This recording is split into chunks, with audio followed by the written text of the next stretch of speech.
Madame, Monsieur, bonsoir. Ce soir, dernier roman en question de l'année 1991, nous avons le plaisir d'accueillir Monsieur Abdelhadi Alami. Monsieur Alami, bonsoir. Bonsoir. Merci d'avoir accepté de vous prêter au jeu des questions et des réponses. Merci à vous.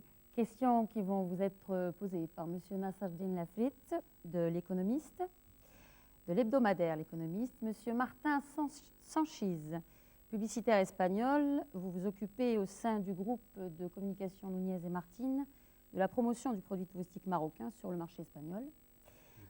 Enfin, Monsieur Naïm Kamel, journaliste du quotidien L'Opinion. Messieurs, bonsoir et bienvenue sur ce plateau. Bonsoir. Monsieur Alami, grand commis de l'État pendant une quinzaine d'années, vous avez quitté le service public pour faire du tourisme votre propre affaire. L'un des principaux animateurs du secteur, vous êtes aujourd'hui à la tête de la première chaîne hôtelière du royaume, Dunia PLM, 500 millions de dirhams de chiffre d'affaires par an environ, une capacité d'accueil de plus de 6000 lits. Votre goût prononcé pour l'action, votre audace, vous ont permis de relever les défis difficiles, des défis aussi difficiles que celui du Palais des Congrès de Marrakech, pour ne citer que le plus prestigieux. Vous êtes ambitieux donc, travaillez beaucoup, souvent seul, en dehors du corps professionnel s'entend. Vous n'êtes parti de rien et affichez aujourd'hui des résultats florissants. Diversifiez vos activités, nous verrons lesquelles. À quoi devez-vous votre succès? À votre dynamisme, votre audace, vos méthodes de travail? Je voudrais d'abord vous remercier infiniment de m'avoir invité ce soir. Je voudrais aussi vous dire que je ne suis pas vraiment un homme de communication directe. Je demande donc votre indulgence à vous et aux téléspectateurs si mon expression ou si je mets à un moment donné un détour d'expression, un peu de passion dans ce que je dirai.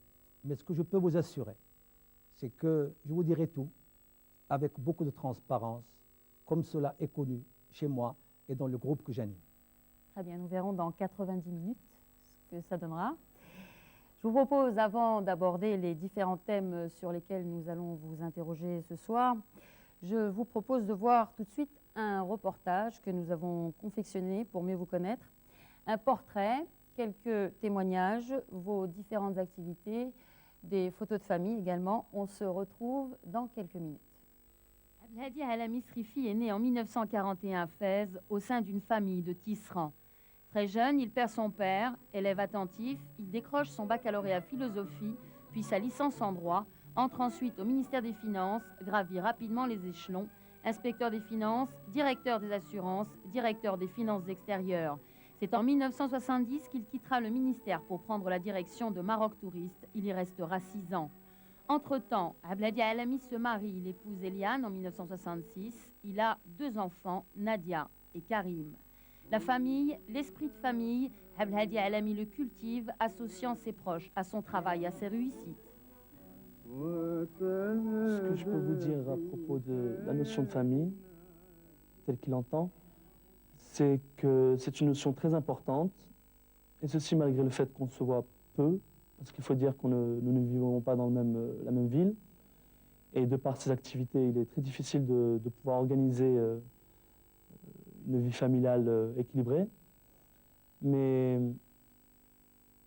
je pense qu'il attache beaucoup d'importance à ce que sa famille vive dans un cadre plaisant, dans une ambiance agréable, et je pense qu'il fera tout pour faire plaisir à ses proches. Déjà avec moi, je sais qu'il attache beaucoup d'importance à ce que je fais et à ce que je ferai plus tard, et ça lui ferait, je pense, très plaisir que je puisse travailler avec lui. Le touriste Abdelhadi Alami décide donc d'en faire sa propre affaire. Il quitte le service public après y avoir travaillé 15 ans, crée en mars 1976 une société de gestion et de promotion hôtelière, capital de départ 1 million de dirhams. Abdelhadi Alami innove avec la formule Hôtellerie Club, investit, construit à Agadir, Ouarzazate, Zagora, en plus de la gestion d'une dizaine d'hôtels. Mais c'est à Marrakech où il vit qu'il décide de relever un nouveau défi et d'asseoir aux côtés de la Koutoubia, de la Ménara ou encore de la Mamounia, un nouveau symbole. Un palais des congrès avec son hôtel sur 10 hectares, un investissement de 62 milliards de centimes. La notion de tourisme de congrès est alors réellement introduite au Maroc, une opportunité qu'a saisie Abdelhadi Alami comme il a su saisir toutes celles qui lui ont permis de construire un véritable petit empire touristique. Les opportunités, ça a été d'abord la première, non pas privatisation, mais mise en gestion à des sociétés privées de tourisme de certains hôtels. Et M. Abdelhadi Alami avait, après toute son expérience dans les finances et autres domaines, eu cette idée géniale de départ de créer une société de gestion hôtelière marocaine. Toutes les expériences à cette époque-là avec les sociétés de gestion internationales n'avaient pas vraiment réussi. Rappelons-nous les Ramadaïn, les Holiday Inn, les problèmes de facturation, les problèmes de gestion. Enfin, et donc l'État était encore plus rassuré car c'était un Marocain du Maroc, ici installé, qui créait une société de gestion hôtelière marocaine et qui prenait en charge certains hôtels qui périclitaient, tant au niveau de la qualité de service, tant au niveau de la gestion, déficit, etc. Et voilà déjà, il y a eu cette première étape. Ensuite, il y a eu une seconde étape qui a été le démantèlement, si nous voulons, organisé par appel d'offres de la société de chaîne hôtelière Diafa, qui avait plus d'une vingtaine d'hôtels, et qui a vu la prise en location par d'ailleurs 3 gestions hôtelières marocaines, dont celle de M. Alami. Et ensuite, les opportunités, grâce à son expérience, à son dynamisme, à toutes les équipes qui l'entourent et qui sont vraiment à ses côtés, et je peux vous assurer, moi qui les fréquente assez souvent, et même très souvent, sont pris dans cet élan d'expansion. Voilà la création de ses propres hôtels par la chaîne Pullman, avec les royalties de la chaîne, avec l'enseigne de la chaîne Pullman, qui vient encore conforter ce que vous venez de dire, c'est-à-dire que c'est un homme d'opportunité. Les opportunités, c'est aussi la diversification pour Abdelhadi Alami, la construction immobilière. Née de l'expérience du chantier du Palais des Congrès, l'idée a pris la forme d'une société ATR. Objectif, construire vite et pas cher, devenir très vite le premier dans ce créneau, être le premier, une ambition qui anime Abdelhadi Alami dans tout ce qu'il entreprend.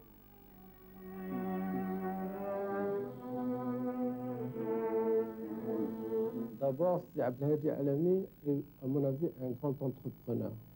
Quand je dis entrepreneur, c'est dans le sens schumpeterien du terme. C'est-à-dire que c'est un monsieur qui est capable de créer une bonne affaire, créer une affaire saine. Il est capable de la mener à bien. Et il est aussi capable de la gérer pour le meilleur profit. Pour lui-même, bien sûr, c'est légitime, évidemment, ses activités tendent à chercher un profit, mais aussi pour le profit de la collectivité, c'est très important, et de l'économie nationale en général. Il est aussi, à mon avis, un vrai entrepreneur parce qu'il le fait en comptant d'abord sur ses propres capacités. En d'autres termes, ce n'est pas l'investisseur assisté. Pays en voie de développement, on a beaucoup parlé des investisseurs qui sont constamment assistés. C'est un monsieur qui a su s'épanouir, qui a su compter sur ses propres capacités pour faire l'entrepreneur. Il y a quelques mois, Abdelhadi Alami s'est lancé dans une nouvelle aventure, celle d'un hebdomadaire maghrébin de presse écrite, Maghreb Magazine. Le premier numéro sortira le 17 février prochain, date anniversaire de la création de l'UMA. Diffusion en France et en Europe, tirage 50 000 exemplaires, projet ambitieux aux objectifs multiples. M. Alami est un homme qui a monté de grandes choses dans le domaine touristique, etc. Moi, je me félicite que quelqu'un comme lui, qui n'a pas besoin d'un journal, décide, au lieu de construire le 18e hôtel de sa chaîne, décide de faire un journal. Moi, je souhaite que cet exemple soit suivi par les dizaines de promoteurs qu'il y a sur la place, promoteurs immobiliers, banquiers, financiers, etc., qui font d'autre chose que de monter un journal. Et puis j'ajoute que le journal est un produit culturel. Et là encore, il faut se féliciter qu'une initiative culturelle soit menée par un homme qui a le profil que vous savez et qui, je crois, n'a d'autre ambition qu'une ambition culturelle. Je peux vous dire que ce n'est pas une ambition politique, car ce n'est pas un homme politique. Ce qui ne veut pas dire que c'est un citoyen sourd et muet. c'est un citoyen comme vous et moi qui a des convictions fortes, qui a des élans. C'est un libéral. Évidemment, il n'est pas partisan de l'économie collectiviste comme on pourrait le penser, mais je pense que c'est quelqu'un qui décide en même temps de faire œuvre culturelle car il a un rapport particulier à l'écriture. Le PDG de Dounia PLM s'est toujours exercé à l'écriture, la presse écrite, une pièce de théâtre au lycée, quelques nouvelles. Il rédige actuellement son premier roman, Une histoire d'amour. Les projets sont donc multiples et nombreux. Abdelhadi Alami poursuit le chemin qu'il s'est tracé. Je ne suis parti de rien, se plaît-il souvent à rappeler. Vous aurez reconnu au passage l'une des célèbres chansons de Mohamed Abdeloueb que vous appréciez beaucoup, je crois. Et je crois savoir également qu'avant d'avoir entamé une carrière quelconque, que vous avez envisagé la chanson. Une vocation manquée? Moi, je crois qu'on me rappelait un souvenir d'enfance. Je ne sais pas s'il faut en parler, mais qui n'a pas chanté, qui ne s'est pas frotté à l'art. Vous avez raison, j'aime beaucoup l'art. Très bien. Je crois qu'on en sait un peu plus sur vous maintenant, après avoir vu ce document. À présent, donc, certainement pas tout, si vous aviez quelque chose à ajouter. Sur ce que j'ai vu et entendu, je crois que je suis très aimé par les gens que vous avez interrogés. J'ai été ému par ce qu'a dit mon fils. C'est vrai que je ne le vois pas souvent. Il étudie à Rabat. Je travaille à Marrakech et ailleurs. Je vois ma famille pas aussi souvent que je l'aurais voulu. Je le regrette. Mais mes amis savent pourquoi et quelles sont les raisons. Si Amour a eu la gentillesse de dire combien je suis attaché à ce que je fais, je le remercie de l'avoir dit et je vous confirme que j'aime beaucoup ce que je fais. Et je pense que l'un des moteurs essentiels de l'entreprise, c'est le désir de faire quelque chose. Les gens, les agents économiques les plus remarqués sont ceux qui sont motivés et qui aiment ce qu'ils font. Et quand ils aiment ce qu'ils font, ils le font bien. Très bien. Messieurs, une première question. Je crois que, M. Alami, que ce que nous avons vu et ce que vous avez dit montre certainement que vous êtes un bon capitaliste. En tout cas, un capitaliste qui, jusqu'à présent, a réussi. Est-ce que vous êtes également, puisque vous avez promis de répondre en toute transparence, vous êtes également un bon manager, un bon patron? On parle d'une instabilité chez vos employés. L'entreprise demeure familiale, malgré sa taille. Je dirais presque qu'elle est sous-capitalisée. Je ne sais pas quoi vous dire. Vous me surprenez parce que sur la place, je suis justement connu pour quelqu'un qui est ouvert, qui écoute. Je suis constamment à l'écoute des gens du groupe Dounia. Vous savez, ce jeune groupe, il a à peine 15 ans, 16 ans. Nous sommes déjà à 5000 personnes. Nous sommes très décentralisés. C'est loin d'être familial, sauf si vous voulez dire par là que toute ma famille travaille avec moi, notamment ma famille, les membres de ma famille qui sont pauvres. Ils trouvent chez nous, dans le groupe, un point de chute. Ils trouvent du travail, mais ce n'est pas géré par ma famille. Je peux vous dire tout de suite une anecdote. L'un de mes frères, dirigeant un hôtel Mal, a été licencié. À ce jour, il est licencié. Et pourtant, c'est le chouchou de ma mère et sa seule et unique fois où je n'ai pas fait ce que voulait ma mère. Ça ne prouve pas forcément que vous êtes un bon manager. Peut-être qu'il ne fallait pas le recruter. Non, je pense que je suis un excellent manager. En Vous tout le cas, savez bien. Pour votre mère, vous lui donnez une rente? Pardon? Pour votre mère, Absolument. vous lui donnez une rente? Non seulement sa rente, mais sa maison. Une maison qui est plus belle que la mienne. Donc dans ces conditions, on peut se permettre de licencier. Je ne sais pas. Je ne sais pas si je peux vous suivre sur ce chemin. Je répondais à la question essentielle de savoir si je suis un bon manager. J'estime que je suis un excellent manager parce que j'étais à une très bonne école. Pour ceux qui me connaissent, ils savent que j'ai commencé au ministère des Finances en 1960 et quelques et j'avais des patrons extraordinaires. La rigueur, le sens du droit, de la responsabilité, le sens de l'intérêt général ne m'ont pas quitté à ce jour et j'ai toujours intégré la recherche de mes intérêts particuliers dans un large dans une marge large d'intérêt général. Et je ne conçois pas, ni aujourd'hui ni demain, que je puisse travailler si je n'intègre pas mes intérêts, les intérêts de mon groupe, mes sociétés, dans l'intérêt général. Et je crois que je l'ai prouvé depuis 15 ans. Très bien. Moi, je voudrais un peu parler de votre couleur politique. La politique. Vous avez été élevé dans l'Istiqlal. Et puis aujourd'hui, vous avez une carte du RNI qui ne vous sert pas beaucoup. Vous n'en faites pas beaucoup usage. Vous seriez plutôt sans étiquette, m'avez-vous dit. Ce qui ne fait pas de vous, comme a dit M. Sahimi tout à l'heure, un citoyen sourd et muet. Alors, quel regard portez-vous sur le paysage politique marocain aujourd'hui? Je peux vous dire tout de suite que là, nous sommes tous nés dans l'Istiqlal. Je ne connais pas autour de moi de camarades, de gens de mon âge, qui n'aient pas été un ou un autre dans le parti de l'Istiqlal. J'ai quitté le parti en quittant Fès après la scission, si vous vous souvenez, et j'ai été traumatisé, j'étais adolescent, traumatisé par cette scission que je ne m'expliquais pas du tout. Et en arrivant à la faculté, je me suis trouvé dans un contexte tel que la politique ne s'imposait pas pour moi, vraiment elle ne s'imposait pas. Et le hasard, les rencontres ont fait que je sois membre de l'Assemblée constitutive du parti du RNI. Je m'y trouve bien, ils n'ont pas besoin de moi, mais je m'y trouve bien et je trouve que le sens de compromis de ce parti,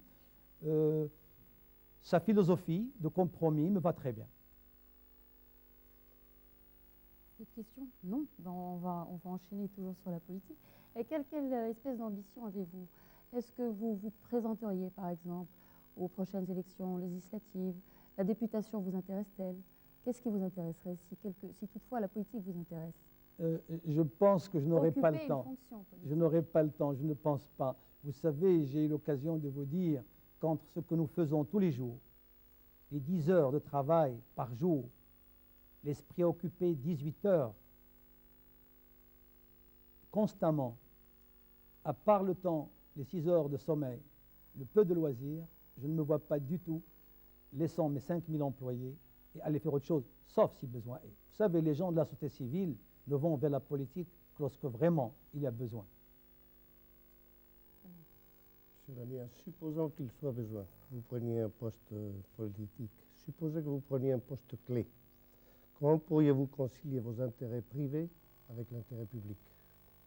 Non, je viens de dire que la question ne se pose pas pour l'instant. Je n'ai pas d'envie particulière maintenant à aller vers la politique. Je pense que je fais tous les jours de la politique. J'en fais tous les jours quand je vais dans mon bureau, quand je vois comment je vais terminer le mois, comment va se terminer l'année, comment vont être mes bilans, comment je vais m'occuper de ces 5000 personnes dont je vous ai parlé. Et je peux vous assurer, pour ceux qui ne le savent pas, que les gens de PLM sont les mieux payés de la place et que mes cadres ne tournent pas en rond, ne quittent pas la société. Tous les gens qui sont partis avec moi de l'administration au départ sont restés avec moi à ce jour.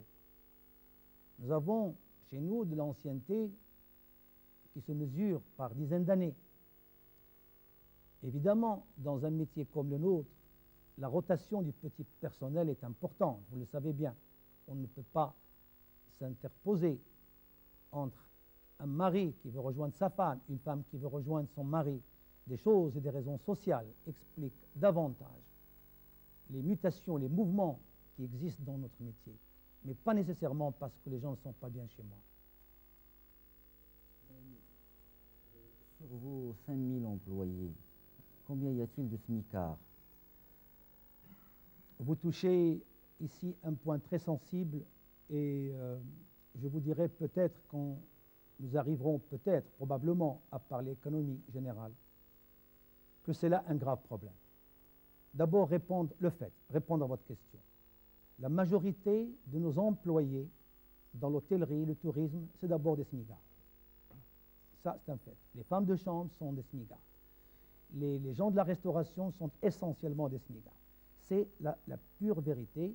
C'est parce que, si vous voulez, il faut absorber essentiellement les jeunes Marocains, garçons et filles, qui viennent au marché de l'emploi sans qualification, sans spécialité. Nous ne pouvons pas les transformer. Chez nous, nous arrivons, je n'ai pas les statistiques, mais je peux vous dire que les promotions internes dans les compagnies sont à 90%, je veux dire que les promotions sont à 90% internes. J'ai plus facilement un maître d'hôtel qui devient directeur adjoint d'un hôtel qu'un garçon de l'extérieur que nous nommons à ce poste. Mais il va de soi que tant que l'enseignement est ce qu'il est, tant que l'éducation et la formation des gens est ce qu'il est très difficile, avec les moyens que nous avons, de former les SMIGA et d'en faire des cadres supérieurs. Il y a quand même les écoles hôtelières. Il y a un déficit de 12 000 profils, 12 000 postes officiels. Par an? Non, le cumul à ce le jour cumul. est de 12 000. Je ne dis pas qu'il n'y a pas d'effort.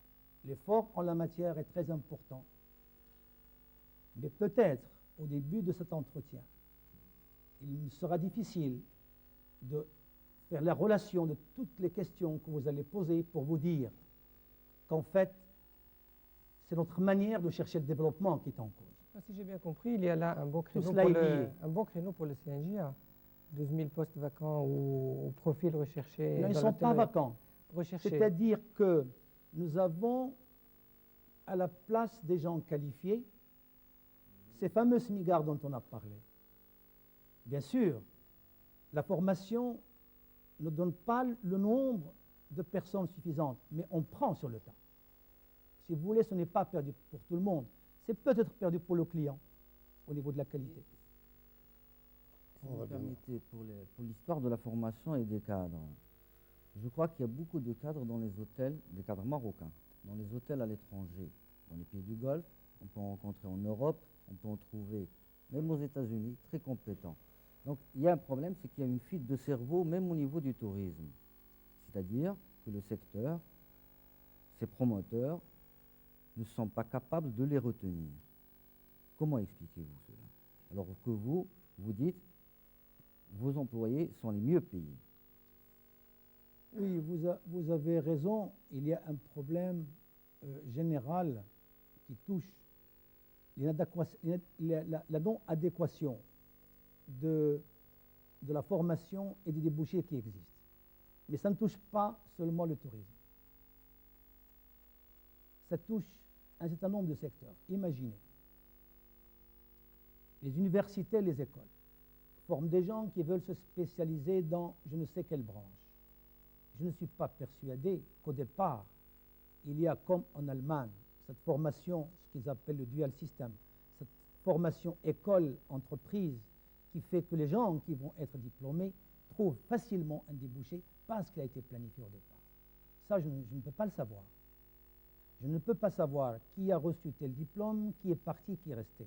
Je vous parle des gens qui viennent chez nous, ils restent le maximum de temps. Et nous formons un certain nombre. Nous ne pouvons pas, bien entendu, former le tout.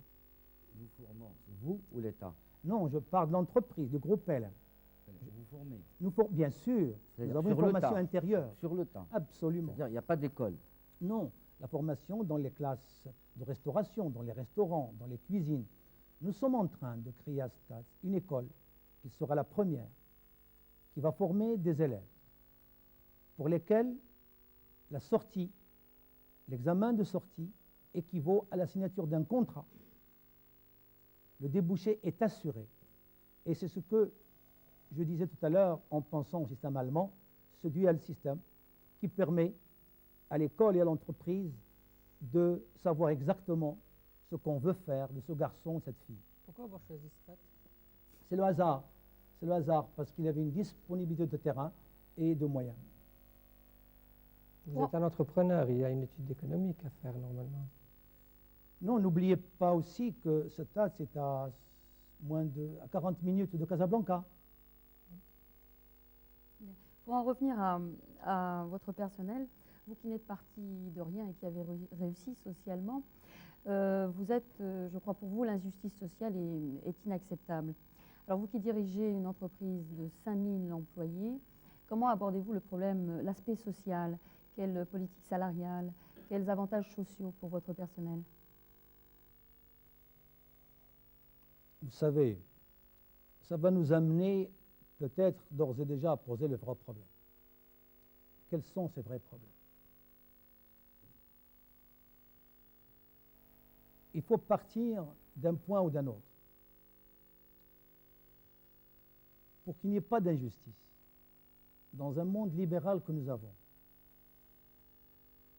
Il faudrait que l'on puisse partir soit d'un SMIC minimum, soit partir d'une donnée économique, n'importe laquelle, et chercher comment l'atteindre. En d'autres termes, de façon plus précise, il nous faut les objectifs. Il faut que l'on puisse travailler sur la base d'une stratégie, comme nous faisons dans l'entreprise, sur la base d'une recherche d'objectifs. Et si vous me le permettez, même si la question ne m'est pas posée, pour que l'on puisse travailler dans un cadre précis, je vais vous parler de l'expérience qui a eu lieu il n'y a pas longtemps. Expérience organisée dans le cadre de l'OCDE. Et c'est un forum exceptionnel qui s'appelle le Forum de la Grande Route. L'animateur de ce forum est un économiste-chercheur français qui s'appelle Parker, Edward Parker. Il a fait 15 ans d'études prospectives. Vous savez, ce mot de prospective a été inventé par Valéry, Paul Valéry, et a été repris par Gaston Berger. Et ce mot veut dire qu'il ne suffit pas de regarder le passé pour trouver les solutions de demain, il faut chercher à dénicher les changements de demain et leur trouver des solutions. Je reviens à mon forum. Eh bien, ce forum a regardé quels sont les moyens d'atteindre le développement. Parce que finalement, toutes vos questions vont me ramener à cela. Et pourquoi ceux-là, ils ont un SMIC, et pourquoi celui-là n'a pas de travail, etc. On cherche à déterminer vos méthodes de travail, votre façon d'agir. Absolument. Autant vidons l'abcès. Ensuite, vous laissez porter vos appréciations. Vidons l'abcès tout de suite, parlons-en, et voyons, est-ce qu'il n'y a pas, en fin de compte, un problème de développement. Donc, je disais que ces gens bien savants, qui ont écouté un tas de gens, qui ont interrogé un tas de dossiers, sont arrivés à penser ce que je veux vous dire, que pour quitter le sous-développement, il n'est pas nécessaire d'être riche. Il n'est pas nécessaire d'user des ressources énergétiques, d'avoir des ressources énergétiques. Il n'est pas nécessaire non plus d'utiliser d'une façon massive la technologie, les moyens technologiques, les computers, les choses comme ça. Il n'est pas nécessaire non plus d'utiliser massivement les diplômes et les diplômés.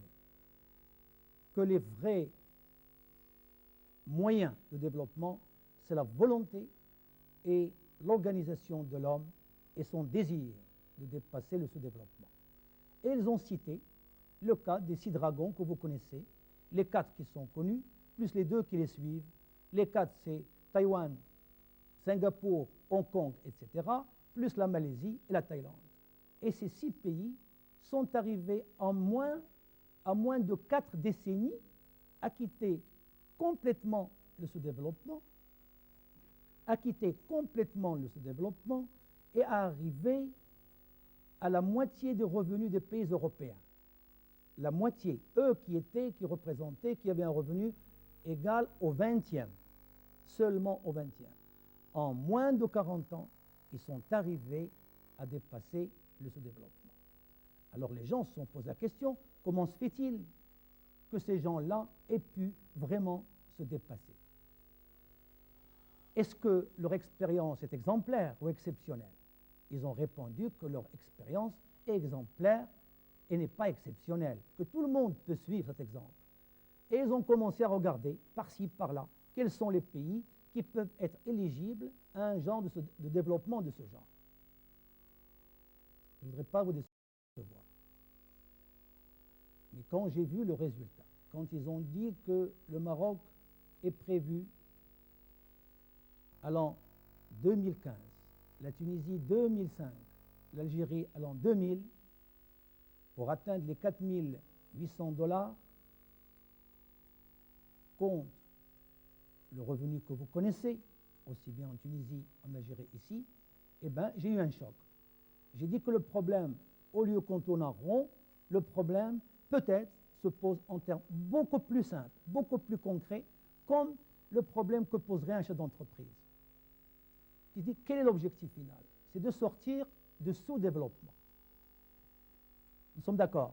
Pour sortir du sous-développement et résoudre tous nos problèmes, fixons les objectifs. Et bien les objectifs, c'est 10% de croissance annuelle, pas 4,5%. Pas une moyenne de 3,3 sur 10 ans. Pas seulement juguler l'inflation. Pas seulement essayer d'arrêter l'hémorragie en devises. Pas seulement se limiter les déficits budgétaires ou les déficits, les équilibres généraux. Non, c'est de dire qu'à partir de 1993, après une année de réflexion, toutes les communes, toutes les municipalités, toutes les villes et les régions se mettront à se faire concurrence qui arriverait, qui se rapprocherait des 10% de croissance. Vous voyez que c'est pour cela que j'hésitais à vous répondre. Ça ne sert à rien de dire comment résoudre ce problème sectoriel. Les problèmes ne sont pas isolés, ils sont globaux. Vous n'avez pas donné de recette, vous n'avez pas donné de recette applicable au Maroc. Vous avez donné un objectif, 10%, vous n'avez pas du tout montré comment l'atteindre. Autrement dit, vous ne m'avez pas demandé de le préparer pour l'émission. Puisque vous parlez en chef d'entreprise, ce qui manque, c'est l'étude de faisabilité. Vous ne montrez pas que la réalisation de cet objectif est faisable.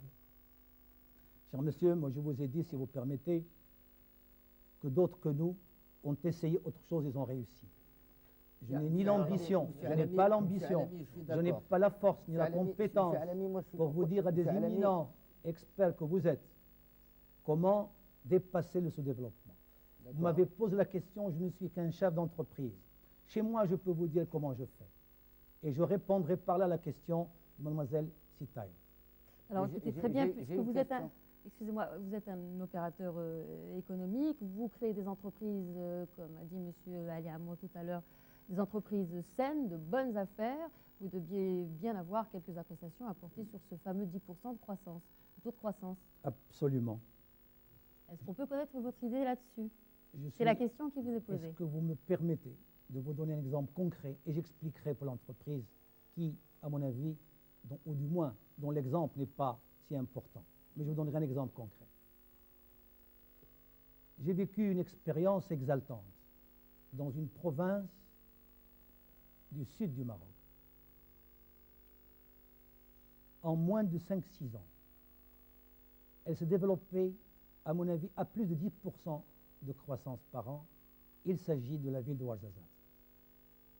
Parce que Dunia PLM s'est implanté là-bas? Non, pas du tout. Le monde entier, tous les Marocains sont partis investir à Ouarzazate. Dunia a ouvert seulement la voie. Toutes les chaînes hôtelières, tout le monde. Pourquoi? Posez-vous la question. Parce qu'on y a cru, parce qu'on a dit quels sont les vrais problèmes. Et à ce moment-là, quand on a identifié les problèmes, on a fixé les objectifs, on a établi une stratégie, on a créé un guichet unique à Ouarzazate. La même personne, le même bureau, les mêmes gens vous règlent le problème. Savez-vous que pour régler les problèmes en Espagne, pour une société, il faut 8 jours. En Amérique, à Los Angeles, ou dans les pays qu'on appelle les dragons, il faudrait 48 heures. Savez-vous combien de temps il faut ici pour qu'on puisse régler ce genre de problème? Entre 2 mois à 1 an. Ouarzazate, c'était l'Espagne. En 8 jours, on réglait les problèmes. Résultat, nous avons à Ouarzazate la capacité des villes impériales comme Rabat, la capacité des villes impériales comme Fès, avec ses 12 siècles d'âge, et n'a pas été capable d'identifier ces problèmes et d'y faire face et de résoudre les difficultés. Je n'ai pas de recette miracle, il n'y en a pas. Les dragons, ces pays dragons n'ont pas écrit des livres pour dire comment ils ont fait, mais on sait comment ils ont fait. On sait que c'est le travail.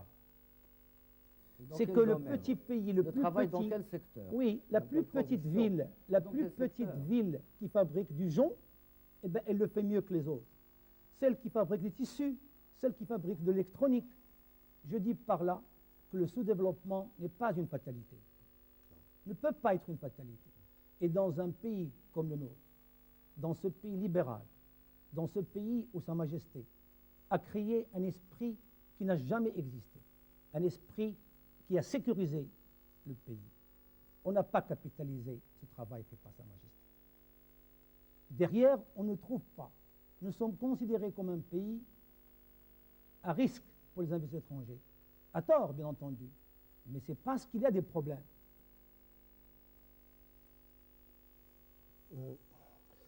Je crois qu'il faut oublier les dragons, monsieur Alami. Les pays et les dragons ne sont pas du tout comparables, ni peuvent être comparables au Maroc. En Thaïlande, on a découvert récemment, en même temps que vous découvriez ces merveilles, on a découvert l'esclavage enfantin. Et ça, c'est grave, c'est très grave. On ne pourra jamais comparer ça au Maroc. Néanmoins, il y a des atouts, bien sûr, ici. En ce qui concerne la croissance de Ouarzazate, plus on part de bas, plus on croît vite, ou plus important. Il est arrivé la même chose en Espagne. En 1978, l'Espagne avait une croissance de 5%, c'était une merveille, bien sûr, on partait de presque zéro. C'est facile d'avoir une croissance importante quand on part de plus bas. Je pense qu'on ne parle pas de la même chose. Si vous permettez, je vais vous éclairer. En ce qui concerne ce qu'on appelle les dragons, je les ai cités parce que j'ai pour mon pays des ambitions considérables. Je ne vois pas ce Maroc fabuleux, ce Maroc génial au sommet, solide à la base, pour lequel il nous manque l'encadrement. Je ne vois pas du tout, cher monsieur, une croissance à 3,5%, qui couvre à peine, ou un petit peu, qui couvre seulement l'accroissement démographique de notre pays, et qui ne va dans la meilleure des hypothèses que maintenir les tensions politiques et sociales à leur état. Laissez-moi rêver au moins, même si j'ai tort. Eh bien, moi, je rêve de 10% de croissance. Je dis que nous le pouvons. Même si la façon dont ça a été réussi en Asie ne vous plaît pas, moi, j'ose espérer que le génie marocain est capable de trouver les mots, les stratégies, le moyen de dire 4,5% c'est bon pour tout le monde, mais pas pour nous. Bien sûr, j'ai lu, comme vous, que la moyenne en Afrique, c'est 1,8 de croissance. Bien sûr, nous sommes bien classés en Afrique. Bien sûr, mais pourquoi voulez-vous, dans ce pays fabuleux, on puisse tout le temps nous comparer à ceux qui n'ont pas les performances que nous souhaitons pour notre pays? Cher ami, il y a eu une période au Maroc qui n'est pas tellement loin, où chaque plan fixait des objectifs très ambitieux, qui n'étaient jamais atteints. Oui, la technique, vous avez raison, mais... je veux dire à cela qu'il ne suffit pas de fixer un objectif. Oui, mais la technique n'est pas la même. La technique n'est pas la même. Vous savez, quand on fait des analyses et qu'on fait des projets sous forme de prévision, on essaie de répondre aux questions du passé. Et aux questions du passé, on ne peut trouver que les réponses pour le passé. Moi, je vous parle de changer complètement de stratégie, d'aller dénicher les changements, car les problèmes changent plus facilement qu'ils ne se résolvent. Je ne parle pas de dire, par exemple, je vous donne un exemple tout bête. Les gens, dans tous les livres que je lis, enfin les publications sur le tourisme marocain, on parle d'animation. On dit l'animation, c'est la plaie. Cherchons des solutions. Mais c'est quoi l'animation? À l'instant même où les hôtels, où les villes, les communes veulent s'équiper comme l'ont fait les pays européens avant, l'animation a changé. Ce n'est pas de cette animation-là dont il faut parler. Il faut parler de l'animation de demain, car nous sommes déjà à demain. Et vous le savez mieux que moi, que l'avenir est la raison d'être du présent. Et nous sommes riches ou pauvres de l'avenir que nous avons devant nous. Si nous ne posons pas ces choses dans cet esprit-là, c'est-à-dire la recherche de l'emploi, il faut que la jeunesse trouve de l'emploi demain. Ce n'est pas une simple réflexion. C'est dénicher toutes les solutions possibles et imaginables. C'est fastidieux, c'est long, c'est compliqué. Je ne dis pas que c'est possible demain matin. Je dis que nous devons changer de technique. C'est la technique qui est mise en cause. Ce n'est pas des solutions monétaristes. Ce n'est pas en jouant avec un certain nombre de schémas. Le problème ne se pose pas comme ça. La preuve, nous l'avons essayé jusqu'à maintenant. Nous sommes arrivés à 4,5%, ce qui est fabuleux, mais pas suffisant. Vous avez complètement raison quand vous dites qu'il faudrait changer de technique. Parce que le problème du développement, et vous avez cité les 6 dragons, il faudrait revenir. C'est autour du Japon que ça s'est fait essentiellement. Et déjà en 1945, après la guerre mondiale, les Japonais avaient une certaine avance technologique par rapport aux autres. Maintenant, pour investir au Maroc, on choisit, et je regrette de vous le dire, des secteurs sûrs, sans risque. Vous êtes promoteur touristique. Quand vous avez commencé en 1976, c'était un secteur prometteur pour la rentabilité d'argent, avec les moyens de l'État. Et ensuite, quand vous avez décidé de diversifier, je prends votre exemple, parce que vous êtes ici, on peut parler de tous les autres. Oui. Vous avez décidé d'aller à l'immobilier, d'investir dans le dur, donc toujours dans l'investissement sans risque, où il n'y a ni recherche, ni productivité. On construit un immeuble, on le loue, on le vend, on ramène son argent, on refait autre chose, on fait des bénéfices, etc. Où il y a des donc, codes, le problème, quand vous dites qu'il faut changer de technique, il faut aussi changer de méthode, de procédé pour le développement. C'est ça, Où oui. aller? C'est ça, oui. Mais vous-même, vous vous attaquez actuellement à l'immobilier. Pourquoi vous ne prenez pas le risque d'aller ailleurs? Non. Je crois qu'il y a nécessairement un problème de communication entre nous. Et je vous ai prévenu que je ne suis pas un homme de communication directe, même si je m'en occupe depuis 10 ans. Je voulais dire ceci. Je voulais dire que l'exemple de Ouarzazate que j'ai cité, bien sûr, M. Sanchiz a raison.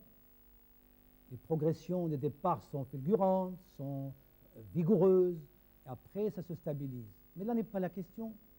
Même si Ouarzazate tombe à 3%, après, ce n'est pas grave.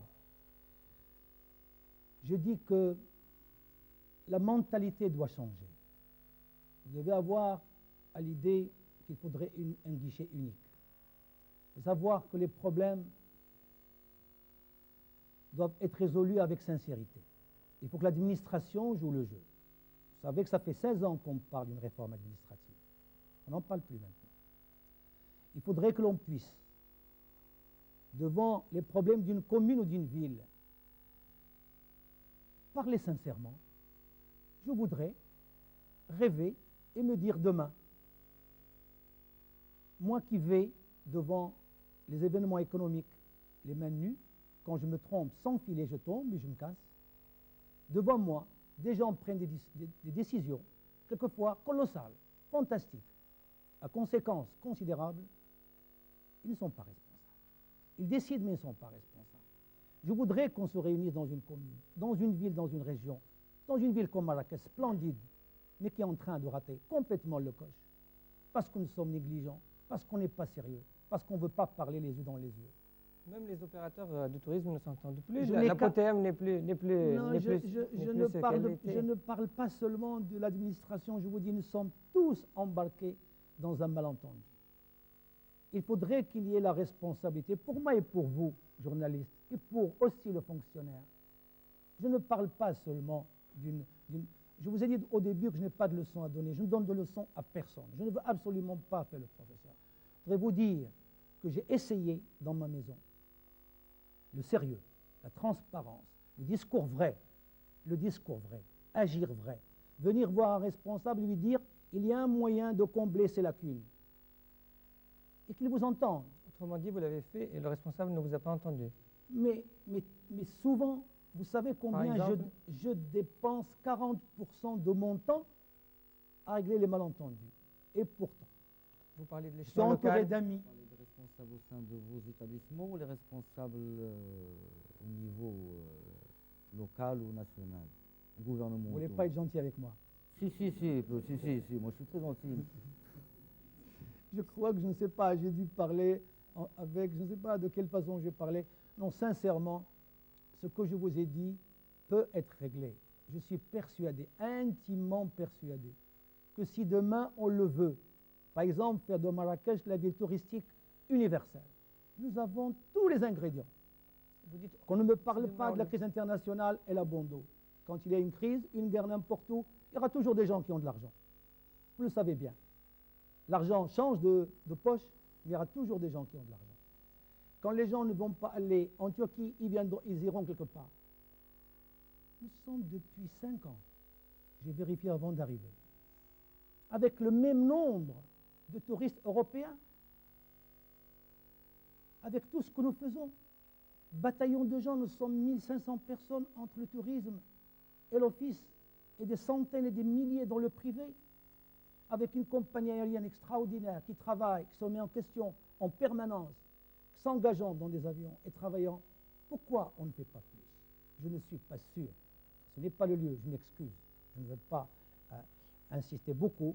Ce n'est peut-être pas le lieu d'en parler. Mais je suis persuadé que le Maroc peut avoir une croissance à 10%. Et je suis prêt à amener mes livres et mes amis autour d'une table ronde d'une semaine ou de deux. Monsieur Alami, quand vous dites on peut faire mieux si on veut, le on, c'est qui? Autrement dit, qui est responsable? Vous dites que vous êtes un libéral. Cela signifie que c'est l'opérateur qui est responsable. C'est d'abord l'opérateur. Cela signifie, autrement dit, si l'opérateur veut, si les opérateurs veulent, nous pouvons faire de Marrakech, etc., etc. Pourquoi vous ne voulez pas? Vous croyez qu'il faut que je vous réponde? Puisqu'on a déjà commencé à parler du tourisme, brossons un petit tableau chiffré, si vous voulez bien, et puis je vous demanderai de les commenter. Tourisme dont nous avons fait une priorité depuis le plan triennal 65-67.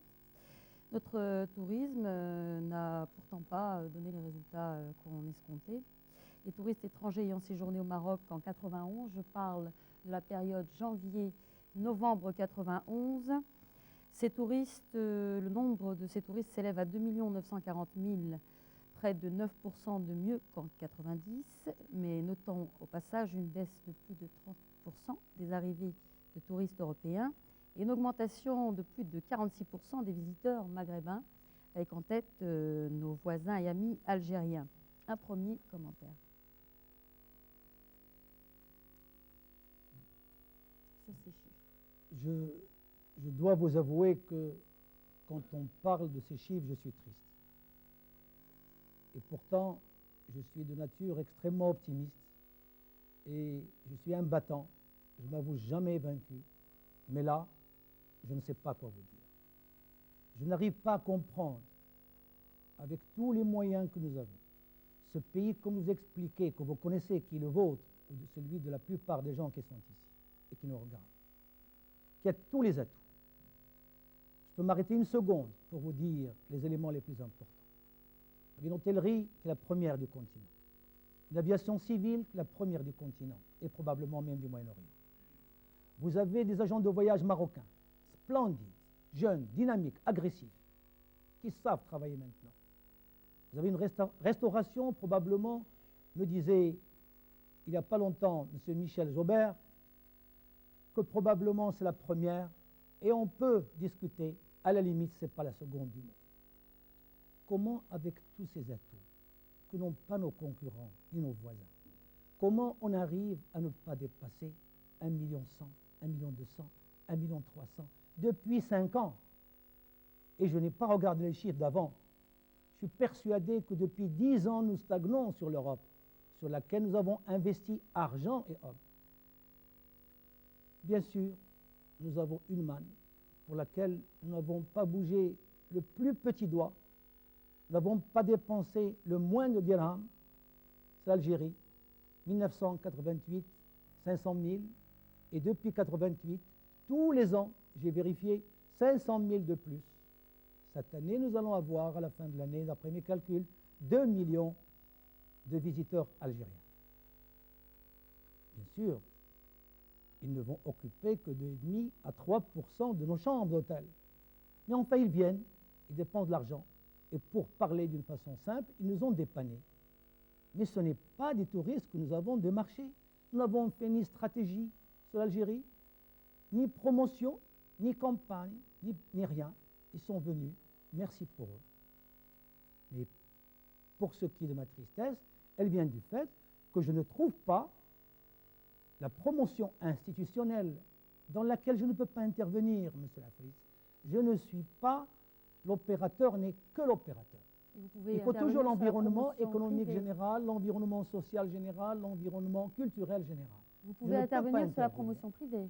Je le fais pour moi, ce qui explique que mes taux sont parmi les plus élevés du royaume. Je le fais. Vous vous souvenez de la soirée à Paris où nous avons invité les premiers après la guerre du Golfe, 1000 agents de voyage français. Nous avons reçu impeccablement et nous avons essayé de montrer la voie, c'est travailler avant les autres et très vite, décider, cibler et y aller. Il y a une autre manne que vous avez, excusez-moi, ratée, Je vous en prie. ou que vous avez négligée, c'est le touriste marocain. Il représente en 90, 20% des nuitées. C'est le 5e du marché. On ne néglige pas le 5e du marché quand on est entrepreneur. Et on s'est rendu compte qu'il existait un touriste marocain en 1991, quand il y a eu la crise du Golfe. On s'est rendu compte qu'il y avait une commercialisation, qu'il y avait de la promotion, qu'il y avait de la publicité. Comment vous expliquez ça? Vous savez, je ne suis pas planificateur national. Je suis un opérateur parmi les opérateurs. J'épouse entièrement votre point de vue. Le tourisme représente national 18 et quelques, disons 19%. C'est fondamental.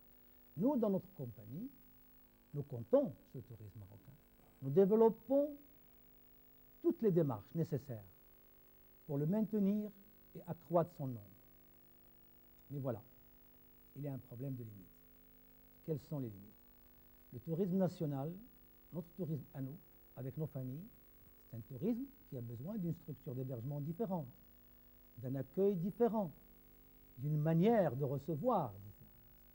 Vous ne pouvez pas l'assimiler, ni au niveau des tarifs, ni au niveau de l'accueil ou de la restauration, à un tourisme scandinave ou germanique, ou slave qui arrive avec une demi-pension payée à l'avance, qui sait comment se tenir, qui sait comment demander, etc., etc. Je ne rentre pas dans le détail.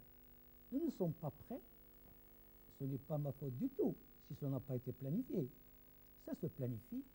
Je suis persuadé, intimement persuadé, que le tourisme marocain est quelque chose, est une réserve inépuisable. Je dirais même maghrébin, marocain et maghrébin. C'est Alami. Le tourisme au Maroc, c'est quel objectif? C'est d'abord les devises. Donc, dès le départ, il n'a jamais été question qu'il vise le tourisme national. Pour le tourisme national, et je ne veux pas défendre le gouvernement, les établissements publics, je défends l'État.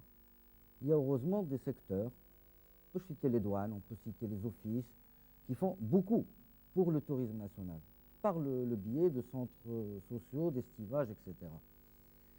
Mais vous, en tant que promoteur, vous me donnez l'impression que vous n'êtes responsable de rien. Ce n'est pas votre faute quand ça ne marche pas. C'est vous quand ça marche. Et quand vous dites qu'il faut une structure d'accueil, vous ne faites rien. Vous vous cantonnez dans votre secteur. Vous êtes là avec vos 17 hôtels, 5 que vous avez construits vous-même, 12 que vous a donné l'État. Et c'est l'État qui vous a permis d'être aujourd'hui là où vous êtes. Alors, vous êtes en train de me donner l'impression, et c'est ça le problème du secteur privé marocain. Il accable l'État. Il accable l'État quand ça ne marche pas. Quand ça marche, il en profite. Je voudrais quand même vous prendre à témoin qu'à aucun moment je n'ai critiqué l'État, ni le gouvernement. Ça, c'est un problème d'entendement. Non. Les choses sont absolument claires. Je vous ai dit... Non, pas du tout. Je vous ai expliqué que les choses doivent se présenter d'une autre façon. Probablement, je suis plus ambitieux pour mon pays que vous. Probablement, je vois les choses autrement. Mais ce qui est définitif, c'est qu'on n'avait pas vu avec moi les vrais problèmes qui se posent au tourisme. Ce n'est pas un opérateur de tourisme de se lever le matin et de dire « Demain matin, nous allons changer la politique concernant le tourisme national ». Pas du tout. Estimez avec moi que c'est déjà pas mal si j'arrive à payer dans les délais, si je m'occupe de la vie sociale et culturelle de mes employés, c'est que les investissements que j'ai réalisés dans le Grand Sud, à un moment où personne ne voulait investir un franc, un dirham, le palais des congrès, où personne ne voulait se frotter, y compris les démembrements de l'État, eh bien, ma mission, à mon avis, n'est pas terminée, mais elle est bien entamée et j'en suis fier. Je ne pose pas du tout le problème en termes de... Qu'on s'entende bien sur les choses. On va revenir un peu au social, puisque vous vous occupez de la vie culturelle et sociale de vos employés. Absolument. Hein? Le tourisme marocain, qu'il soit privé ou qu'il soit semi-privé ou qu'il appartienne à l'État, est né à l'abri de l'État par des mesures d'encouragement, des facilités, des dirhams symboliques, des crédits. C'est l'État qui a permis à ce secteur de se développer parce qu'il avait une stratégie. On peut ne pas être d'accord. Il y a des erreurs, peut-être qu'on va en venir. Et je serai alors. Exonérations fiscales. Exactement, les amnisties fiscales. On vit d'amnistie fiscale en amnistie fiscale. Mais je reviens à mon problème. Puisque vous vous occupez du personnel, socialement et culturellement, quand il y a eu la guerre du Golfe, il y a eu des réductions de salaire de 50%. Il y a eu des réductions d'effectifs. Et l'employé du tourisme est un smicard. Quand il y a la prospérité, on ne partage pas avec le smicard. Il faut qu'il travaille parce qu'il faut développer. Et quand il y a la misère, en ce moment-là, on la partage avec lui. Il y a quelque chose qui relève un peu de l'éthique même du comportement. Pourquoi vous, qui venez de faire un journal, Maghreb Magazine, moi je ne connais pas les chiffres, mais les chiffres que j'ai entendus, c'est-à-dire que je ne connais pas les chiffres de vous-même, mais les chiffres sont quand même énormes. Pour le produit que j'ai vu au numéro 0, hein, je vous le dis franchement. Oui, oui. Peut-être que c'est le numéro 0, ça va être le numéro 1, ça va être mieux. Mais pourquoi ne pas faire de vos établissements un îlot de justice sociale, pas pour les beaux yeux des ouvriers ou des cadres, mais pour les motiver, pour qu'ils soient plus rentables, pour qu'ils puissent, quand un touriste vient chez PLM Dounia, il revient et de bouche à oreille fait revenir avec lui ou ramène de nouveaux touristes. Quand on vous demande un peu de justice sociale, quand on vous demande d'intervenir, ce n'est pas uniquement pour une cause prolétarienne ou syndicaliste ou ouvrière, non, mais pour l'intérêt même du secteur. Votre question est tellement longue et vos commentaires, je vais essayer de vous répondre quand même. Parce qu'il y avait un problème d'entendement. Nous allons le clarifier. Vous savez, si vous me permettez, je voudrais remercier d'abord les 5000 personnes avec lesquelles je travaille régulièrement. Et je voudrais le rendre hommage devant vous. Parce que justement, pendant la guerre du Golfe, à laquelle vous avez fait allusion, nous n'avons eu absolument aucune friction, aucun problème, parce que nous avons toujours eu entre nous des rapports empreints de sincérité. Je leur ai expliqué dans tous les hôtels que les problèmes étant graves, que nous ne pouvons pas licencier, nous désengager de nos cadres supérieurs, moyens ou subalternes, et que la meilleure solution pour nous était de partager le fardeau. Et ils ont tous et toutes, et je les remercie infiniment, accepté de travailler à mi-temps. Les 80% d'entre eux avaient accepté même de travailler tout le mois et ils ne percevaient que 50% de leur salaire. Je trouve ça très beau. Je trouve cela comme étant un exemple de solidarité devant le malheur. C'était quand même une catastrophe. Nous étions sinistrés. Tous ceux qui étaient patients, certains, minimes, 1% peut-être, ou moins, qui étaient impatients, qui sont partis, certains à l'étranger, d'autres sont restés au Maroc, mais ayant changé de métier.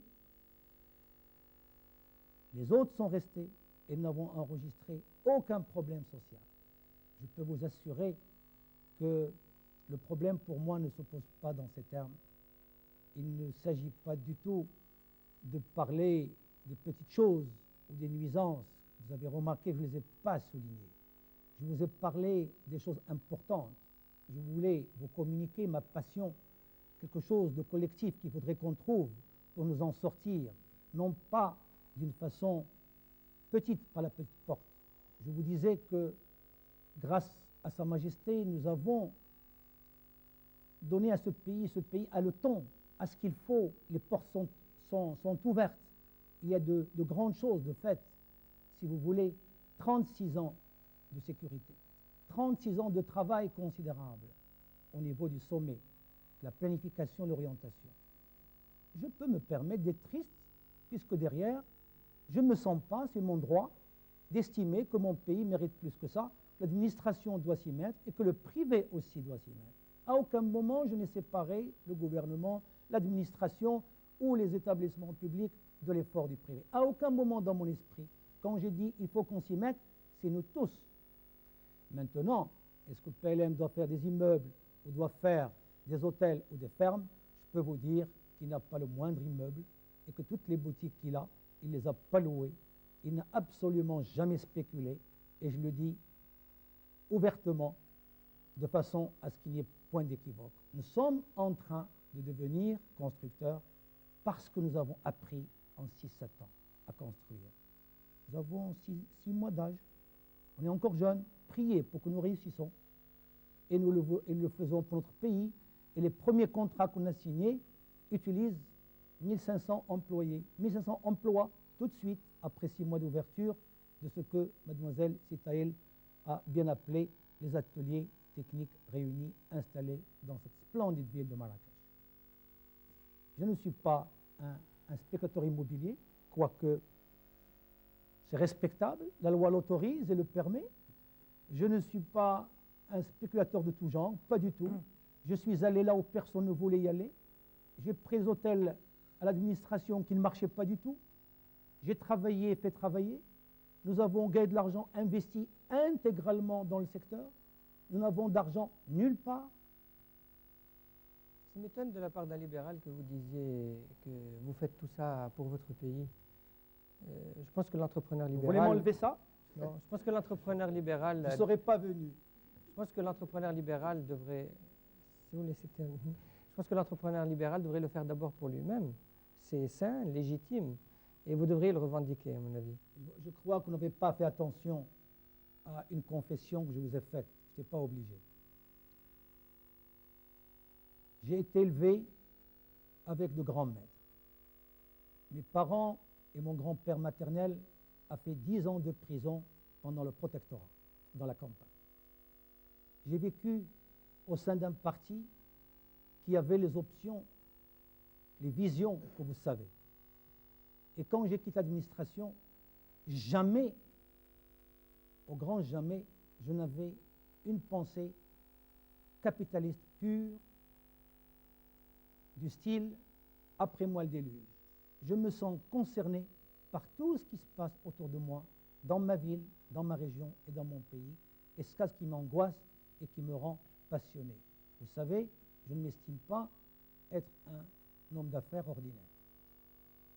C'est comme ça que je suis. Vous pouvez me croire, vous pouvez ne pas me croire. Mais au moins, quand je le dis, j'ai 15 ans de preuve. Ça fait 15 ans que je travaille dans le secteur, dans la clarté, loin de toute ambiguïté. Et quand je dis je suis un bon citoyen, je suis un sujet de Sa Majesté, je l'ai prouvé. Et chaque fois que j'ai senti que je me suis senti engagé, j'ai exécuté à la lettre et j'aurais souhaité. C'est mon droit de le dire. Que tout le monde fasse autant. Que nous soyons tous responsables.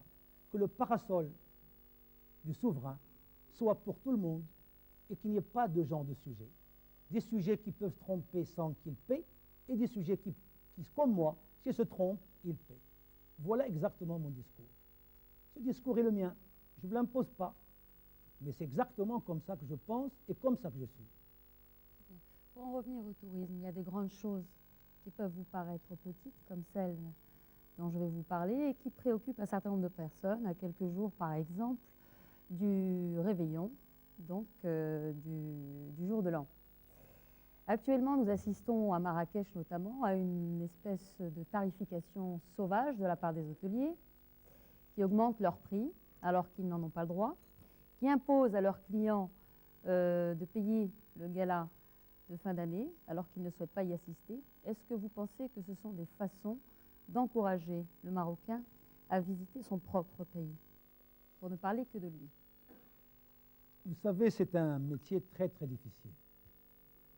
Si j'ai le temps de dire 2 mots sur l'industrie du tourisme, peut-être que ce que je dirai par la suite serait plus clair. Le tourisme est une industrie qui fabrique un produit périssable, non stockable. Ce produit que nous fabriquons comme cela, nous ne sommes pas nombreux à en faire de même. Il faut citer le transport avec nous, notamment. Le transport, qu'il soit aérien ou terrestre, ou l'hôtellerie, le tourisme, vendent des prestations qui ne sont pas stockables. Vous avez une industrie lourde, s'amortissant sur 15-20 ans, quelquefois plus pour les palais de congrès. Et en même temps, vous n'avez aucune maîtrise sur le produit que vous fabriquez. Ajoutez à cela que nos produits se vendent quelquefois 1 an, minimum 6 mois à l'avance, à ce qu'on appelle des tours opérateurs. Souvent, les étrangers qui viennent acheter celui-ci 100 lits, l'autre 200 lits, 50 lits de votre établissement. Ils signent avec vous un contrat et ils vous donnent actuellement comme caution uniquement le contrat d'affrètement aérien qui montre qu'il est bien sérieux et qu'il va venir chez vous. Ces contrats dont je vous parle, tous intégralement, pour toutes les villes du royaume, contiennent la disposition pour la dernière semaine de décembre, le réveillon est inclus. C'est un acte juridique. Il n'y a aucune surprise. C'est 4 étoiles qui t'arrivent. Si vous permettez, j'y arrive. J'y arrive. Non, j'y arrive. Je suis obligée de vous arrêter parce que je ne suis pas d'accord avec vous. Arrêtez-moi, mais j'y arrive. C'est 4 étoiles. Vous êtes classé 4 étoiles, le Mansour Darby. Non, je vais y arriver. Vous imposez des tarifs 5 étoiles. Il faut que je vous termine ça parce que c'est très important. Non, mais il faut que je vous arrête parce que j'aimerais que vous répondiez à ma question. Vous n'êtes pas en train d'y répondre. Alors, donc, je suis très déçue.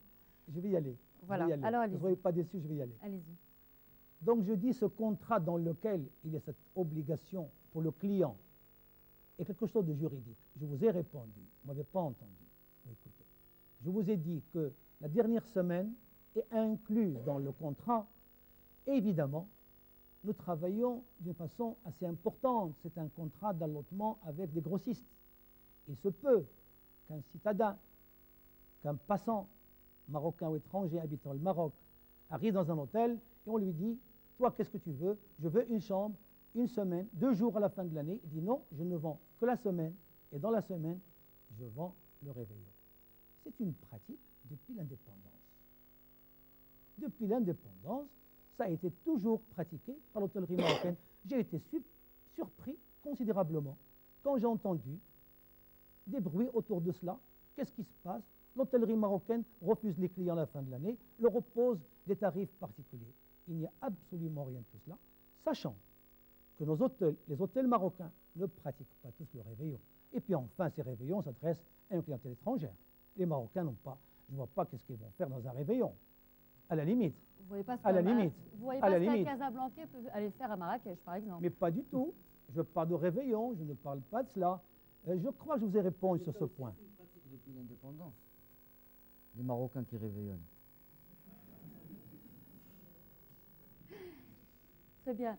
Et ce fameux 4 étoiles, qui est le Mansour Darby, et qui tarife le prix de ses chambres à un 5 étoiles. Vous n'êtes pas encore 5 étoiles. Vous avez des tarifs 5 étoiles, alors que vous avez bénéficié jusqu'à aujourd'hui des avantages accordés aux 4 étoiles. Comment se fait-il? Je crois que c'est une question qui ne va pas dans le sillage de ce qu'on dit, mais je vous réponds. Elle va dans le même sens. C'est bien, je vous réponds. Tant qu'un hôtel n'est pas classé, il se permet de pratiquer les tarifs des étoiles auxquelles il aspire. C'est écrit quelque part?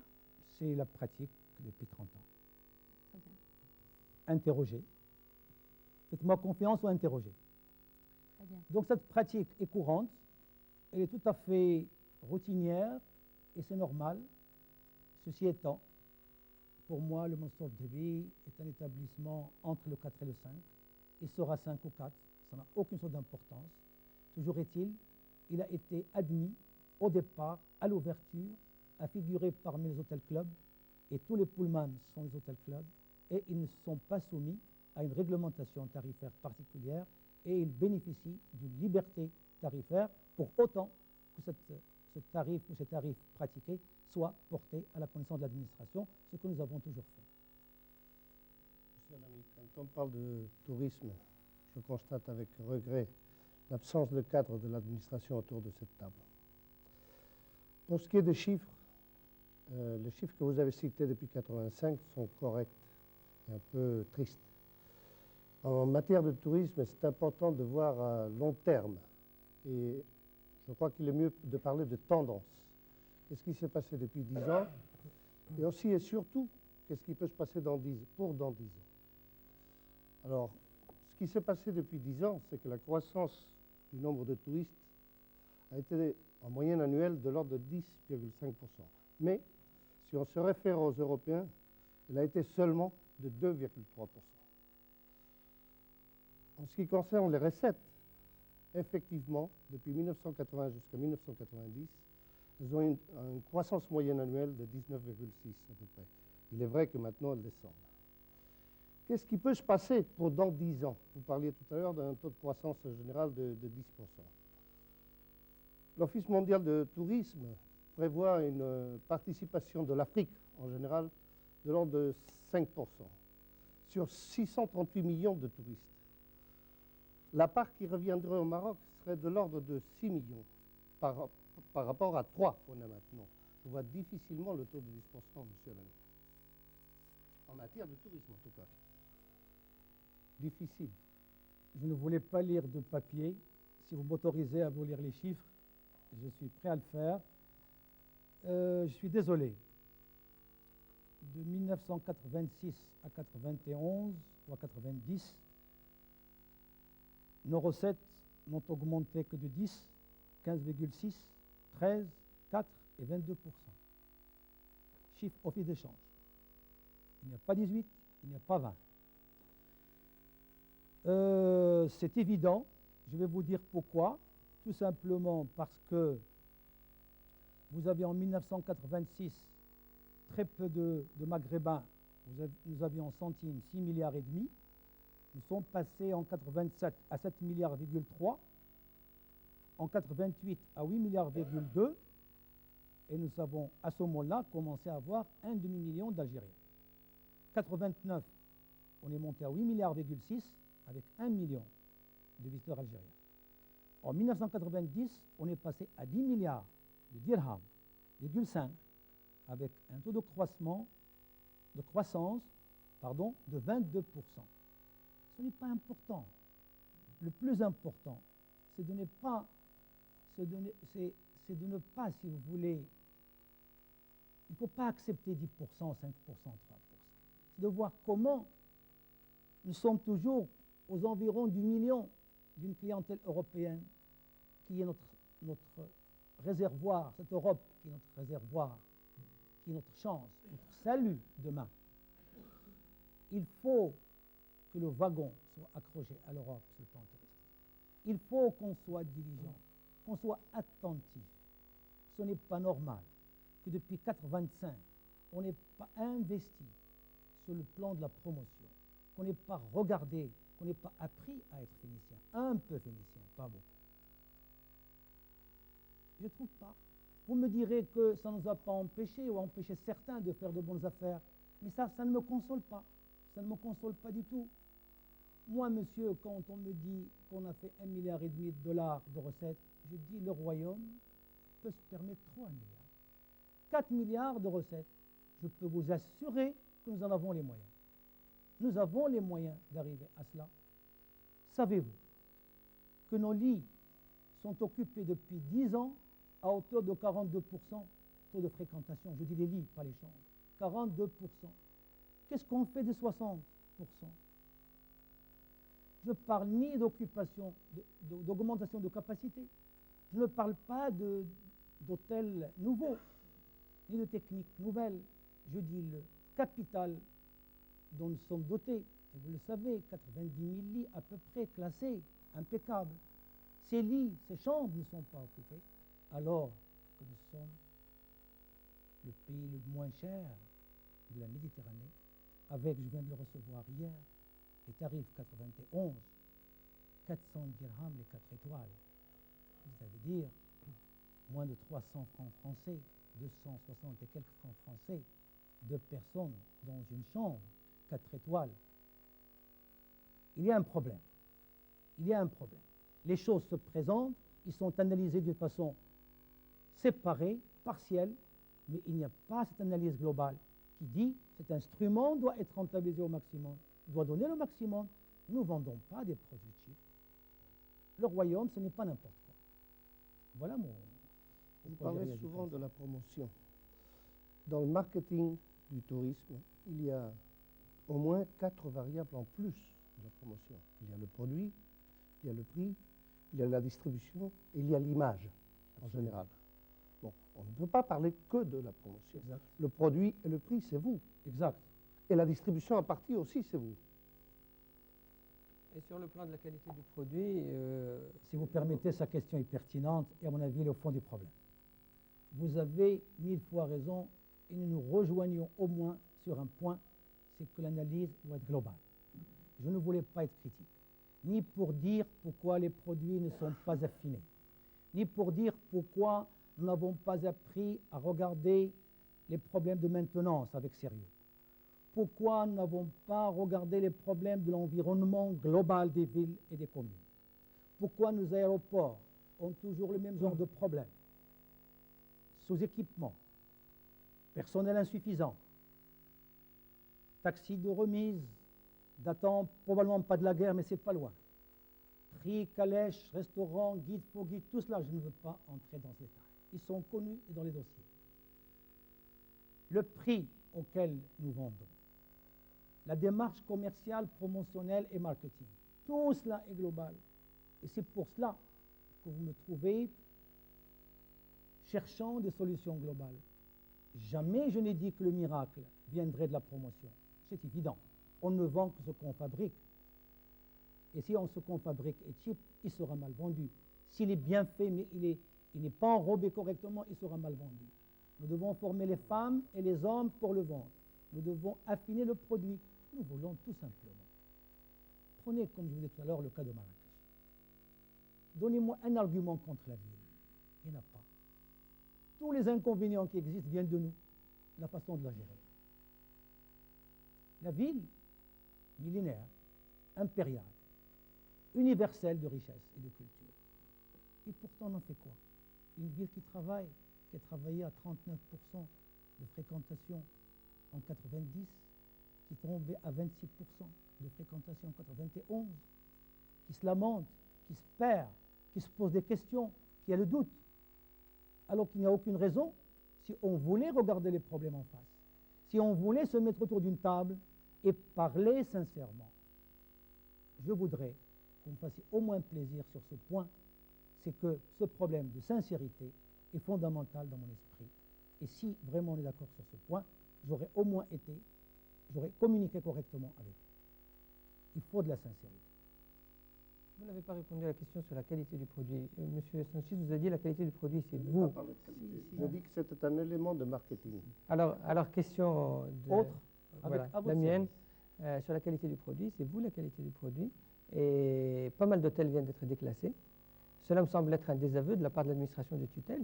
Si l'administration de tutelle critique la qualité du produit, on ne la trouve pas conforme au classement qu'elle a fait elle-même, il me semble qu'il y a un problème qui n'est pas forcément celui de l'administration.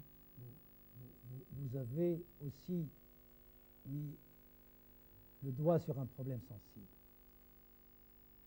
La guerre du Golfe est terminée il n'y a pas longtemps. Depuis 1985, l'hôtellerie marocaine a vécu dans l'absence d'une promotion structurée. Vous le savez, tout le monde le sait. Ce n'est pas, à mon avis, à la fin d'une guerre comme celle du Golfe.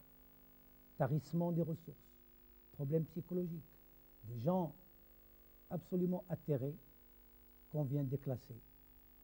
La quasi-totalité des villes du royaume. De toute manière, si vous venez déclasser tout, c'est que vous posez un problème d'une qualité haute.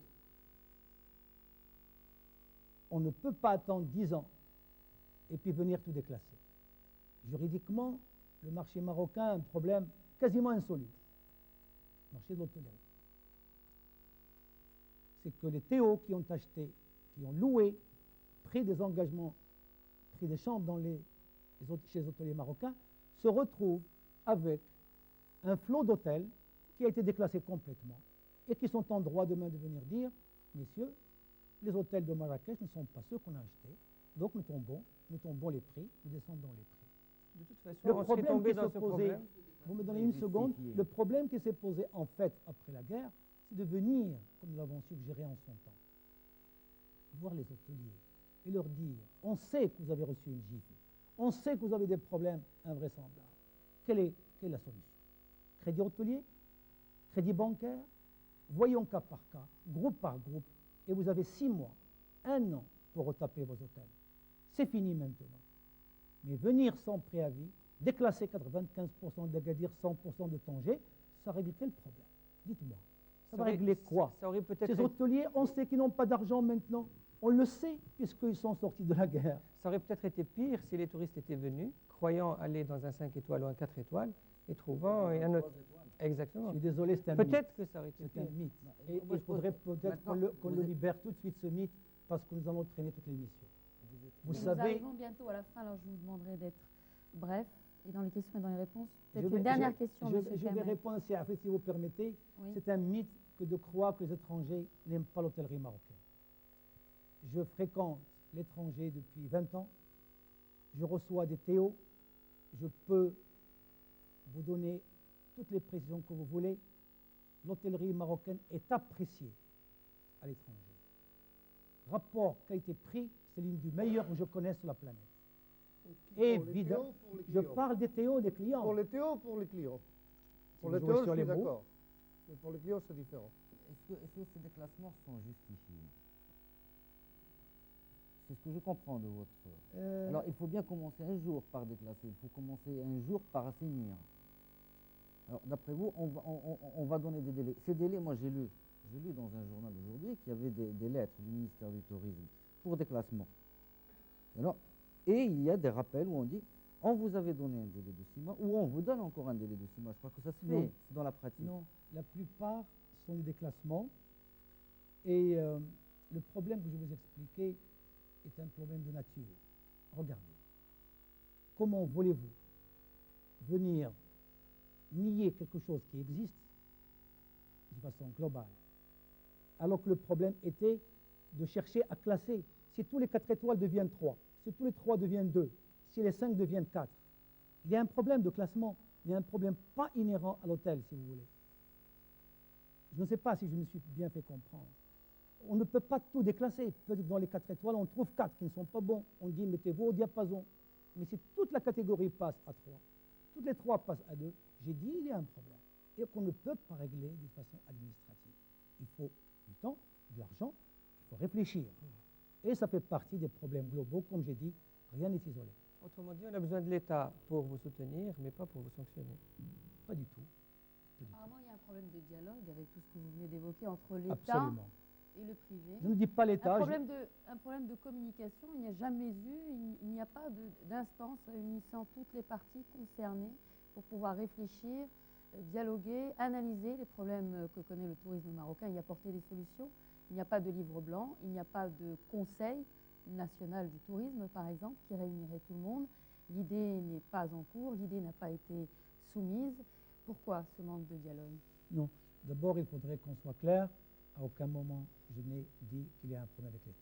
Non, mais il y a un problème de dialogue Il y a apparemment. un problème, Une peut-être, difficulté à et se réunir et à réfléchir il y ensemble aurait- sur les problèmes liés au tourisme. il y aurait problème avec les administrations successives.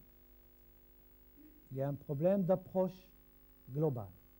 Ce n'est pas à moi de faire les leçons à quiconque. Je vous explique seulement ce que nous, dans le privé, nous ressentons. Si communication il y a, elle n'a pas été sincère. Si discussion et dialogue, ils n'ont pas été approfondis. Il y a un problème quelque part. Je ne suis pas venu sincèrement, et je vous remercie de m'avoir invité avec mes amis, pour vous critiquer l'administration dont je suis issu. Mais je suis avant d'être fonctionnaire marocain. Et je me sens comme être un soldat de mon roi, donc je vous parle franchement, ça peut ne pas plaire. Je comprends, et c'est normal, quand on parle d'une façon sincère, on a des inimitiés, je le comprends et je l'assume. Nous sommes là, je crois, depuis le début pour essayer de poser des problèmes, apporter des appréciations, faire des constats. Non pas pour attaquer qui que ce soit, ni vous, ni l'administration, ni vous obliger à attaquer l'administration. Absolument. Maintenant, Je vous défendrai. Maintenant, nous partons du constat suivant, c'est qu'il y a un manque de dialogue et que malheureusement, la plupart du temps, les initiatives sont venues de l'administration, les initiatives sont venues du ministère du Tourisme et que le privé n'y a que très peu ou mal répondu. Non, c'est vous qui Voilà. le dites. C'est moi qui le dis. C'est vous qui le dites. Très Vous bien. l'assumez. Il ne nous reste plus beaucoup de temps à présent. J'aimerais que peut-être quelqu'un d'entre vous trois pose une dernière question, peut-être même deux si nous avons le temps. Question rapide sur la privatisation. Oui. Vous gérez 12 hôtels qui appartiennent à l'État. Vous avez un contrat de bail. Je crois que vous êtes candidat à les racheter. Si vous ne les rachetez pas, pour une raison ou une autre, si on ne vous autorise pas à se faire, qu'est-ce que vous allez faire? Est-ce que vous allez quitter ou est-ce que vous allez rester sur place? D'abord, je suis pour la privatisation. Vous m'avez dit que je suis un libéral. Je suis absolument pour. Mais je voudrais en moins d'une minute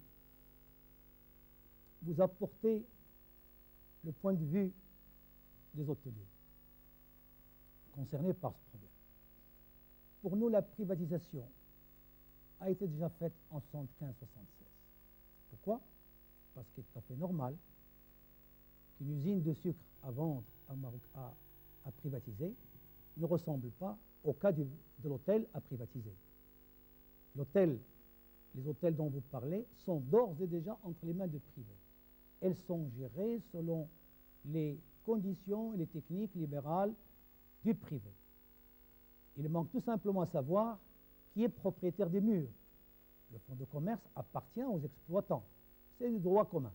Ça relève du droit commun. Il reste bien entendu que nous avons expliqué que sur le plan du droit et de l'équité, c'est tout à fait normal pour ces gens qui ont, dans des mondes difficiles, où les hôtels étaient déficitaires, avaient des problèmes graves, et qui avaient accepté des loyers sous forme de leasing, ne se retrouvent pas acculés demain, parce qu'ils veulent toujours les acheter, à payer le prix fort, le prix du jour.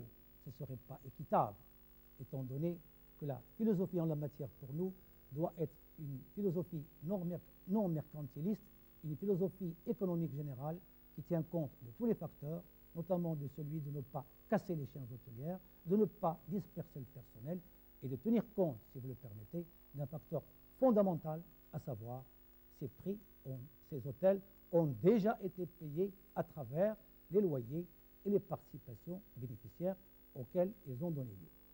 Voilà mon opinion. Très bien, il ne nous reste plus beaucoup de temps. Je vais vous demander brièvement de conclure par rapport à cette émission et tout d'abord vous demander si elle répond un peu à vos attentes, si 90 minutes après, vous vous sentez un peu plus à l'aise. Vous aviez l'air un peu crispé. Je ne sais pas si j'étais crispé. Les téléspectateurs diront. Je suis un peu ému, c'est normal. Je vous ai dit que je ne suis pas un homme de communication directe. Je suis venu vous parler franchement. J'ai des défauts, j'ai des qualités. J'ai apporté un peu de mon cœur en vous parlant. Je vous ai dit exactement ce que je ressens. Bien, mal, je ne sais pas. Mais je pense que je demanderai à ce qu'on me juge sur mes actes plutôt que sur ce que j'ai dit ou j'aurais pu dire. Très bien, bah écoutez, en tout cas, nous vous remercions d'avoir voulu venir, d'avoir accepté de venir à cette émission. Nous remercions nos trois intervenants qui vous ont interrogé avec moi ce soir. Nous remercions le public également qui s'est déplacé pour vous, vos amis, les journalistes. J'espère que vous avez apprécié ce moment de télévision. Je vous remercie de nous avoir suivis et je vous dis à très bientôt l'année prochaine.